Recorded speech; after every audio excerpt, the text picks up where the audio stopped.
Good morning students. આપણે ભણી રહ્યા છે ચેપ્ટર નંબર 7 અને એમાં આપણે સજીવોની વિવિધતા જે હતી એમાં વિવિધ વૈજ્ઞાનિકોનું વર્ગીકરણ જોયું હતું। એમણે કેવી રીતે વર્ગીકરણ કર્યું, કયા મુદ્દાઓને ધ્યાનમાં લઈને વર્ગીકરણ કર્યું એ પણ આપણે જોયું હતું। એમાં આપણે અગાઉ જોઈ ગયા છે 5 સૃષ્ટિ વર્ગીકરણ જે વીટેકરે આપ્યું હતું અને એમાં હતો જે ટોપિક એમાં જે પહેલા 3 ટોપિક હતા મોનેરા, પ્રોટિસ્ટા અને ફૂગ એના વિશે આપણે ટેબલમાં જોઈ ગયા હતા। હવે આપણે જે જોવાનું છે એ છે વનસ્પતિ સૃષ્ટિ અને પ્રાણી સૃષ્ટિ। એમાં આજે આપણે જોવાનું છે વનસ્પતિ સૃષ્ટિનું વર્ગીકરણ કેવી રીતે થયું તે। તો આ વર્ગીકરણ જે છે અમુક ચોક્કસ લક્ષણોને આધારે થાય છે એવું આપણે પહેલા સમજી ગયા છે કે વર્ગીકરણ જે છે એ ચોક્કસ લક્ષણોને આધારે જ થતું હોય છે। એ સમાન લક્ષણો હોય કે પછી ભિન્ન લક્ષણો હોય। તો અહીંયા આગળ આપણે કયા લક્ષણોનો ઉપયોગ કરીશું તે સમજીએ। तो वनस्पतिना वर्गीकरणमां કેટલાક ચોક્કસ લક્ષણોને જોવામાં આવે છે જેમાં પહેલું છે કે વનસ્પતિનો દેહના મુખ્ય ભાગ જે છે એ વિભેદિત છે કે નહીં એના આધારે એનું વર્ગીકરણ થાય છે। હવે વિભેદિત અને વિકસિત, બરાબર, વિકસિત તો તમને ખબર પડે છે કે પૂર્ણપણે વિકાસ પામેલા હોય તેવા અંગો, પણ વિભેદિત એટલે શું કે જુદા પડેલા। તમને ખબર છે કે વનસ્પતિ જ્યારે પણ આપણે વિચારીએ તેના આપણે મુખ્ય 3 અંગો તમને મગજમાં આવે છે, પર્ણ છે, મૂળ છે અને પ્રકાંડ છે, બરાબર। આ જે પર્ણ, મૂળ અને પ્રકાંડ છે એ જેમ જુદા જુદા પડ્યા છે એને કહેવાય એનું વિભેદન, બરાબર। પર્ણ જુદા દેખાય છે, પ્રકાંડ છે અને મૂળ છે આપણે તરત એને ઓળખી શકીએ છીએ, એને આપણે વિભેદન કર્યું કહેવાય। પણ આના આધારે જે એના અંગો છે એ વિકસિત છે કે નહીં, વિભેદિત છે કે નહીં એ જ લક્ષણને ધ્યાનમાં રાખીને આપણે અહીંયા આગળ પહેલો મુદ્દો છે એ વિકાસ પામ્યો છે। એને જોઈએ કે અવિભેદિત વનસ્પતિ દેહ અને વિભેદિત વનસ્પતિ દેહમાં એનું વિભાજન કરવામાં આવ્યું છે। એમાં અવિભેદિત દેહ એટલે શું અને વિભેદિત દેહ એટલે શું એ જોઈએ। તો વિભેદિત દેહ મેં તમને કહી દીધું કે જે વનસ્પતિમાં પર્ણ, પ્રકાંડ અને મૂળ આવેલા હોય, વિકસિત હોય તેવી વનસ્પતિઓ વિભેદિત વનસ્પતિ દેહ ધરાવે છે એવું કહેવાય। પણ જે વનસ્પતિઓને પર્ણ પણ ના હોય, પ્રકાંડ પણ ના હોય અને મૂળ પણ ના હોય, આપણે કહી જ ના શકીએ કે આના અંગો કયા છે। એક જ જેવા બધા અંગો આપણને દેખાતા હોય, અંગો હોતા જ નથી વિવિધ, બરાબર। તો એવા વનસ્પતિ દેહને આપણે કહીએ છીએ અવિભેદિત દેહ। જે આપણે આગળ ભણવાનું છે ત્યારે તમને ખબર પડશે કે એ શું છે। એવો જે દેહ હોય એને આપણે કહીએ છીએ સુકાય, બરાબર। જે આપણે આગળ ડિટેલમાં ભણીશું ત્યારે જોઈશું। આટલું અત્યારે સમજી લો કે અવિભેદિત એટલે મૂળ, પ્રકાંડ, પર્ણમાં એ વનસ્પતિ વિભેદિત થયેલી નથી। હવે આગળ જઈએ બીજો પોઈન્ટ। જો વિભેદિત વનસ્પતિ દેહ ધરાવે છે તો અહીંયા તો આમાં બહુ જ ઓછી વનસ્પતિઓ હોય છે ત્યાં એનું પૂરું થઈ જાય છે, પણ આગળ વિભેદિત વનસ્પતિ દેહ ધરાવતી હોય એના ફરી પાછા ભાગ પડે છે અને એ કયા મુદ્દાને આધારે, કયા લક્ષણને આધારે? તો અહીંયા જોઈએ લખ્યું છે વાહક પેશી વિહીન અને વાહક પેશી ધારી। મતલબ કે અહીંયા આગળ જોઈ શકો છો કે પાણી અને અન્ય પદાર્થોનું વહન કરવા વાળી પેશીઓની હાજરી કે પછી ગેરહાજરીને આધારે એનું વિભેદન થાય છે, બરાબર। એના આ લક્ષણને લઈને એના ભાગ પાડવામાં આવે છે કે ભાઈ એમાં પાણી અને અન્ય પદાર્થોનું વહન કરવા વાળી પેશી હાજર છે કે નહીં। જો એ પેશી હાજર છે તો એને કહેવાય વાહક પેશીધારી વનસ્પતિ અને જો એવી પેશીઓ બની નથી તો પછી એને કહેવામાં આવે છે વાહક પેશી વિહીન વનસ્પતિઓ। એવી પણ વનસ્પતિઓ હોય છે કે જેમાં અનવાહક પેશી કે જલવાહક પેશી જેવી વાહક પેશીઓ હોતી નથી અને એમાં આવે છે ઉદાહરણ તરીકે દ્વિઅંગી વનસ્પતિ જેને આપણે બ્રાયોફાઇટા પણ કહીએ છીએ। હવે આપણે જોઈએ વાહક પેશીમાં કઈ આવે તો તમે જોયેલી બધી મોટા ભાગની મોટી મોટી વનસ્પતિઓ હોય છે એ બધીમાં વાહક પેશી હોય છે, એટલે અનવાહક અને જલવાહક જોવા મળે છે। પણ હજુ પણ એમનામાં કેટલાક લક્ષણો છે કે જે હજુ એ વનસ્પતિઓને વિભાજન કરી આપે છે, જેમાં એક લક્ષણ એવું લેવામાં આવે છે કે એમાં પુષ્પ થાય છે કે નહીં, કે પછી એની અંદર બીજ ઉત્પન્ન થાય છે કે નહીં। એના આધારે એના બે ભાગ પડે, અપુષ્પી વનસ્પતિ અને સપુષ્પી વનસ્પતિ। જો એ વનસ્પતિ પુષ્પ ધરાવતી હોય તો એને કહેવામાં આવે છે સપુષ્પી વનસ્પતિ, એટલે કે આખા જીવનકાળ દરમિયાન એની અંદર ફૂલ આવે છે। અને અપુષ્પી વનસ્પતિ એટલે જ્યારથી એ છોડ ઉગે છે અને જ્યાં સુધી એ મરી જાય છે ત્યાં સુધી ક્યારેય પણ એની અંદર ફૂલ આવતા નથી. એને આપણે કહીએ છીએ અપુષ્પી વનસ્પતિ.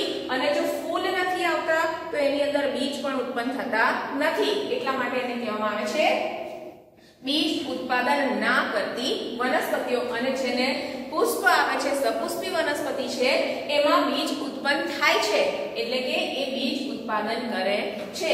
તો નંબર 3, ત્રીજો મુદ્દો, વનસ્પતિમાં બીજ ધારણ કરવાની ક્ષમતા હોય છે કે નહીં, અથવા તો પુષ્પો એની અંદર આવે છે કે નહીં, એના આધારે આ વર્ગીકરણ થયું.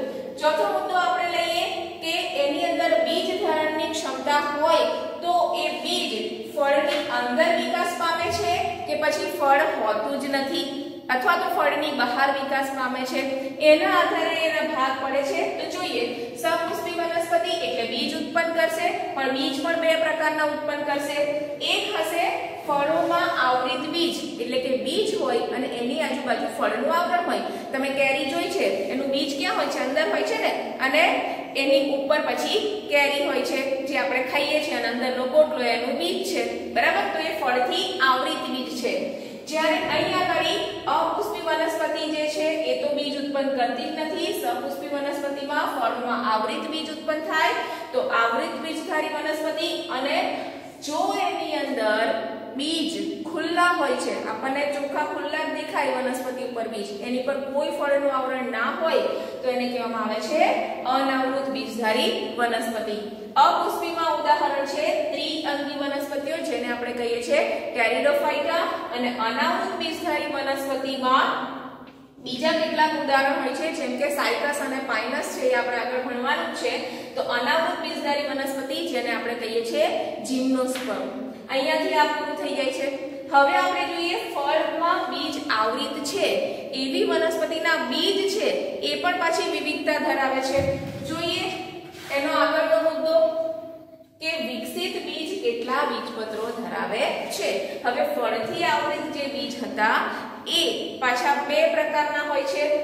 એક બે બીજપત્રવાળા બીજ અને બીજું એક બીજપત્રવાળા બીજ. તો બે બીજપત્રવાળા બીજ એટલે શું અને એક બીજપત્રવાળા બીજ એટલે શું? તો આપણે સમજીએ. બે બીજપત્ર એટલે તમે ચણા જોયા છે, એને તમે ભાગ કરો તો બે ભાગ થઈ શકે છે, બરાબર? તો એક બીજમાંથી બે ભાગ થઈ શકે તો એને કહેવામાં આવે છે બે બીજપત્રોવાળી વનસ્પતિ. તમે મકાઈ લો, મકાઈના દાણાના બે ભાગ કરી શકશો? નહીં કરી શકો. તો એને કહેવામાં આવે છે એક બીજપત્રવાળા બીજ ધરાવતી વનસ્પતિ. તો આ રીતે બે બીજપત્રવાળી વનસ્પતિને આપણે કહીએ છીએ દ્વિદળી વનસ્પતિઓ, એટલે કે ડાયકોટિલિડોન.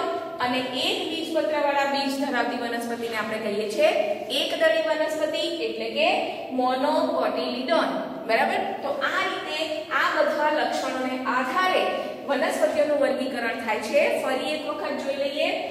વનસ્પતિનો દેહ વિભેદિત છે કે નહીં, પર્ણ, પ્રકાંડ અને મૂળમાં, એના આધારે અવિભેદિત અને વિભેદિત વનસ્પતિ.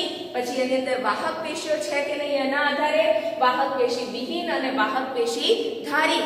પછી વાહક પેશીમાં પણ જો સપુષ્પી હોય, જો ફૂલ આવતા હોય તો સપુષ્પી, અને ફૂલ ના આવતા હોય તો અપુષ્પી વનસ્પતિ. પછી પાછા ફૂલ આવે છે તો બીજ પણ થવાના છે, અને એ બીજ થાય છે તો એ બીજની ઉપર ફળનું આવરણ હોય છે કે નહીં, એના આધારે આવૃત બીજધારી અને અનાવૃત બીજધારી. હવે ફરી પાછું આવૃત બીજધારી જે છે એના એ બીજના બે ફાડા થાય છે કે નહીં, એના આધારે દ્વિદળી અને એકદળી વનસ્પતિમાં આનું વર્ગીકરણ કરવામાં આવે છે, જે આપણે 1 by 1 જોઈશું, બરાબર? પહેલા સુકાઈવાળી વનસ્પતિઓ જોઈશું અને પછી એ રીતે જે પ્રમાણે અહીંયા આગળ આવે છે આ બધું જ તમને ઓવરવ્યુ આપી દીધો, જે આપણે ભણવાનું છે.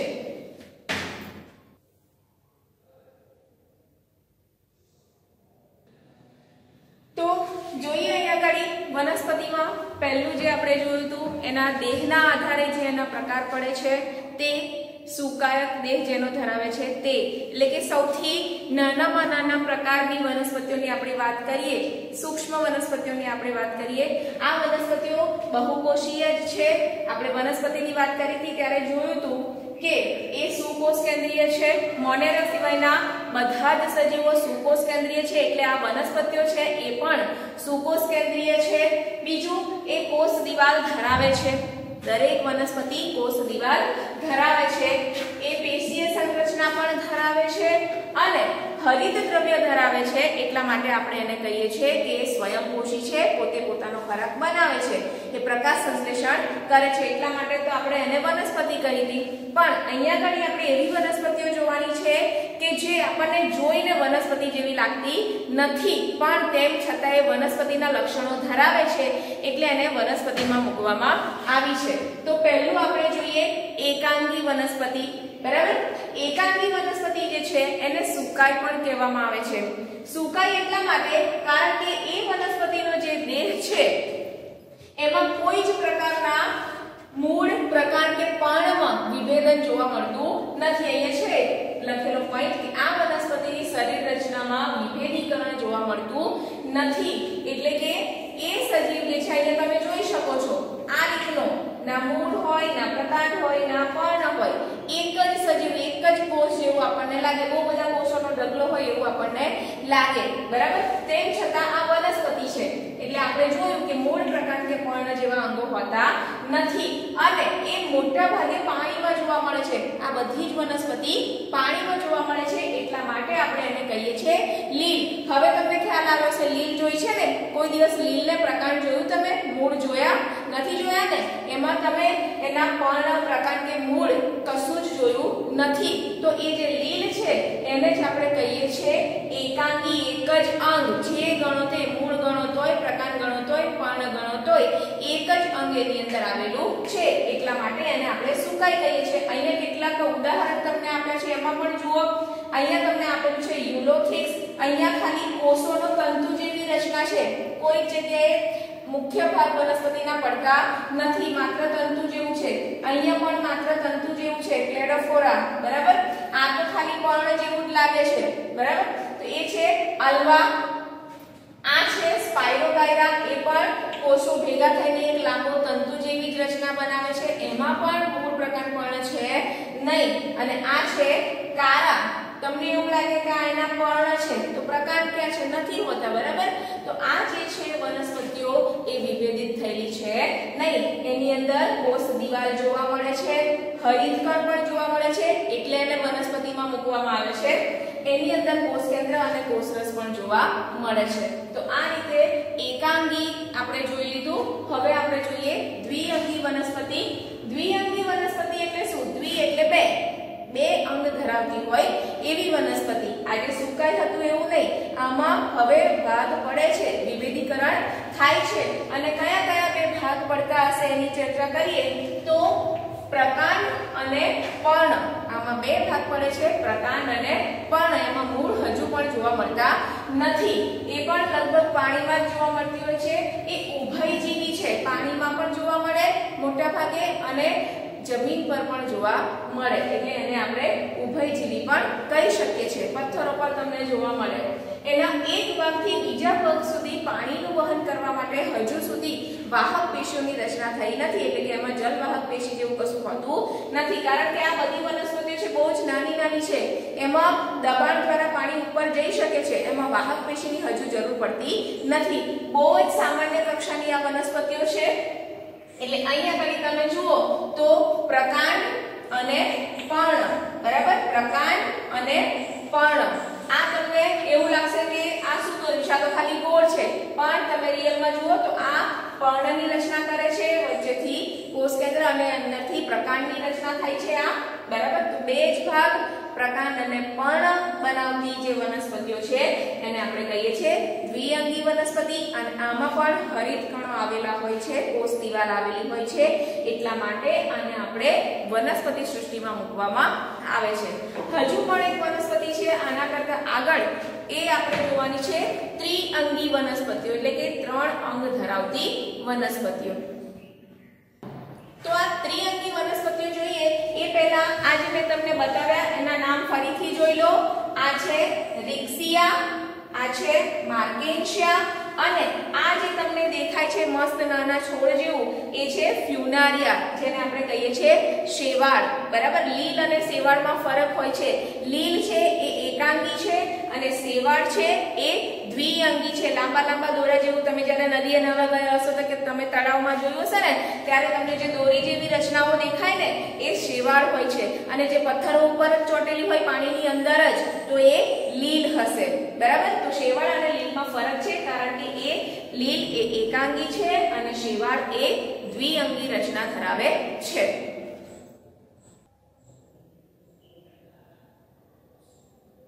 ઓકે, તો અત્યાર સુધી આપણે જોયું એકાંગી અને દ્વિઅંગી. હવે આપણે જોઈએ ત્રિઅંગી વનસ્પતિ. ત્રિઅંગી, ત્રિનો મતલબ જ થાય છે ત્રણ અંગવાળી. તો ત્રિઅંગી વનસ્પતિમાં હવે ત્રણે ત્રણ એના અંગો વિકસિત થયેલા હશે એટલા માટે એને ત્રિઅંગી વનસ્પતિ કહીએ છીએ, એટલે કે ટેરિડોફાઇટા એને કહેવામાં આવે છે. હવે ત્રણ અંગ કયા કયા એ તમને ખબર જ છે, મૂળ, પ્રકાંડ અને પર્ણ. આ ત્રણ અંગો આમાં સુવિકસિત થયેલા જોવા મળે છે. તો વિભાજન થઈ ગયું અને વિભેદન પણ થઈ ગયું. વિભાજન અને વિભેદન બંને આમાં જોવા મળે છે. કોષોનું વિભાજન થાય છે અને પછી એના જુદા જુદા અંગો બને છે એને કહેવામાં આવે છે વિભેદન. તો અહીંયા ત્રણે ત્રણ અંગ તમને જોવા મળે છે, પ્રકાંડ પણ જોવા મળે છે, પર્ણ પણ જોવા મળે છે અને મૂળ પણ તમને જોવા મળે છે. તેમના શરીરમાં પાણી અને અન્ય પદાર્થોના વહન માટે પેશીઓ પણ હાજર જોવા મળે છે, એટલે કે વાહક પેશી પણ એની અંદર જોવા મળે છે જે એકાંગી અને દ્વિઅંગીમાં જોવા નથી મળતી. પણ આ વનસ્પતિઓ છે એ સુવિકસિત છે, એના ત્રણે ત્રણ અંગો વિકાસ પામેલા છે એટલા માટે એમાં વાહક પેશીઓની પણ વ્યવસ્થા આવેલી હોય છે. એના ઉદાહરણ આપણે જોઈએ તો આ તમે જોઈ શકો છો, માર્શેલિયા પાણીમાં તમને જોવા મળે છે, હંસરાજ અને આ છે ઇક્વિસેટમ જેને આપણે હોર્સ ટેલ પણ કહી શકીએ છીએ. અહીંયા તમને બધાને સરસ રીતે આના મૂળ, પર્ણ અને પ્રકાંડ જોવા મળે છે. હવે આ ત્રણે ત્રણ જે છે એની સરખામણી કરીએ એમાં એક કોમન વસ્તુ તમને જોવા મળે છે કે આ બધી જ વનસ્પતિઓ બીજ ઉત્પન્ન કરતી નથી, અપુષ્પી વનસ્પતિઓ છે. હજુ સુધી એમાં માત્ર ત્રણ જ અંગો છે, એમાં પુષ્પ આવ્યા નથી. એટલે પુષ્પ નથી એટલે એમાં બીજ પણ ઉત્પન્ન થતા નથી. અહીંયા આપણે જોયું કે સુકાયક એટલે કે થેલોફાઇટા એકાંગી વનસ્પતિ, દ્વિઅંગી એટલે કે બ્રાયોફાઇટા અને ત્રિઅંગી એટલે કે ટેરિડોફાઇટા. આ ત્રણે ત્રણ જે આપણે જોઈ ગયા એમાં અનાવૃત એટલે કે જેની ઉપર ફળનું આવરણ નથી એવા અનાવૃત કે પછી નગ્ન, ખુલ્લા છે ને એટલા માટે એને કહેવામાં આવે છે નગ્ન ભ્રૂણ જોવા મળે છે. જેને આપણે કહીએ છીએ એ જે ભ્રૂણ હતું નગ્ન, બરાબર, ખુલ્લું ભ્રૂણ હતું, એને આપણે બીજ નથી કહી શકતા, એના કરતા બહુ જ નાના હોય છે એટલા માટે એને કહેવામાં આવે છે બીજાણુ અથવા તો સ્પોર એને કહેવામાં આવે છે. અને આ ત્રણેય વનસ્પતિ સમૂહની જે વનસ્પતિઓ છે એના પ્રજનન અંગ આપણને જોવા મળતા નથી એટલે એને કહીએ છીએ અપ્રત્યક્ષ અંગ એમાં જોવા મળે છે. તેઓમાં બીજ ઉત્પન્ન કરવાની ક્ષમતા નથી એટલા માટે એમણે અહીંયા બીજાણુ ઉત્પન્ન કર્યા. તમે અહીંયા આગળ જોઈ શકો છો, બરાબર, આ એનું ફળ નથી પણ આ જે છે અપ્રત્યક્ષ અંગ છે ને એની ઉપર બીજાણુઓ આવેલા છે. અને આ જે બીજાણુઓ ધરાવતી વનસ્પતિઓ અપુષ્પી વનસ્પતિઓ જે છે આ ત્રણે ત્રણ એને ક્રિપ્ટોગેમ પણ કહેવામાં આવે છે. ક્રિપ્ટોગેમ એટલે અપુષ્પી વનસ્પતિઓ કે જે બીજાણુઓ ધરાવે છે. અને આવા અપ્રત્યક્ષ પ્રજનન અંગવાળી વનસ્પતિઓ એ છે એકાંગી, દ્વિઅંગી અને ત્રિઅંગી વનસ્પતિઓ. હવે જે આપણે આના આગળ જોઈશું એ જે વનસ્પતિઓ છે એ કમ્પ્લીટલી બધા જ અંગો ધરાવે છે, બરાબર. એમાં અપુષ્પી જોઈ લીધું અને સપુષ્પી. અપુષ્પીમાં જે ઉચ્ચ કક્ષાની વનસ્પતિઓ છે એ હવે આપણે આગળ ભણવાનું છે.